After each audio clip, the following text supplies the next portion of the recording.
عورت کتنی نیک ہے، حرام دیکھا نہیں ہے، حرام سنا نہیں ہے، حرام بولا نہیں ہے، پیر سے حرام جگہوں پر بے پردہ باہر گئی نہیں ہے۔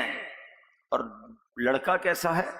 جو ایک سیب کا حق بخشوانے اتنی محنت کر رہا ہے، دونوں نیک اور پارسا ملتے ہیں، تو آپ کو پتہ ہے ان کے یہاں اولاد کون پیدا ہوتی ہے؟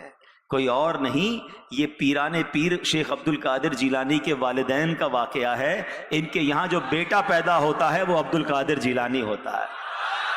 اب ذرا سوچیں، ایک ایسی ہستی کا وجود ہونا ہے کہ ماں باپ کیسے ہیں تو اولاد کیسی ہو رہی ہے، اور کیا شاندار اولاد ہے۔ غوث اعظم تو مادرزاد ولی ہے نا۔ آپ کے بارے میں آتا ہے جب آپ کی والدہ کے آپ پیٹ میں تھے نا، ماں کو چھینک آتی تھی، ماں الحمدللہ کہتی تھی، غوث پاک پیٹ سے ہی یرحمک اللہ کی آواز لگایا کرتے تھے۔ جب 5 سال کے ہوئے غوث پاک تو مدرسے گئے، قاری صاحب نے کہا بیٹا پڑھو بسم اللہ الرحمن الرحیم۔ آپ نے بسم اللہ الرحمن الرحیم اس کے بعد بغیر قاری صاحب کے پڑھائے الحمدللہ رب العالمین سے شروع کیا، الف لام میم سے پہلا پارا، سیقول سے دوسرا، تلک الرسل سے تیسرا، لن تنالو سے چوتھا، پڑھتے پڑھتے پڑھتے زبانی 18 پارے سنا دیے۔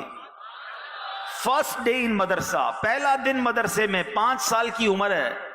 قاری صاحب حیران کہ بیٹا اور پڑھو، کہ اتنے یاد ہے؟ کہ بیٹا کدھر یاد کیے تھے؟ کہتے جب ماں کے پیٹ میں تھا میری ماں کو 18 پارے یاد تھے، ماں قرآن پڑھتی رہتی تھی، میں نے ماں کے پیٹ میں ہی 18 پارے یاد کر لیے۔